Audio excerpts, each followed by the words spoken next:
جی آپ دیکھ رہے ہیں ہمارا YouTube channel talk with Faisal.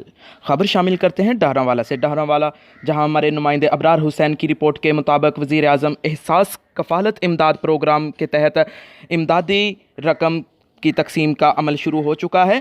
مزید تفصیلات ابرار سے حاصل کرتے ہیں۔ جی ابرار۔ جی فیصل، وزیر اعظم کفالت امداد پروگرام کے تحت آج 9 اپریل سے امدادی رقوم کی تقسیم کا ڈہرانوالا گورنمنٹ ہائر سیکنڈری اسکول میں آغاز ہو گیا ہے۔ پہلے مرحلے میں 7403 مستحق خواتین میں امدادی رقوم تقسیم کی جائیں گی۔ نائب تحصیلدار خالد محمود۔ مستحق خواتین کو کرونا وائرس کی وبا کے باعث وزیر اعظم عمران خان کے اعلان کے مطابق یکمشت 12,000 روپے دیے جائیں گے۔ امدادی رقوم کی تقسیم کے لیے تحصیل میں 2 سینٹر بنائے گئے ہیں جن پر سیکورٹی کے مکمل انتظامات کیے گئے ہیں۔ سینٹر پر پولیس کے ساتھ پاک فوج کے جوان بھی موجود ہیں۔ نائب تحصیلدار خالد محمود۔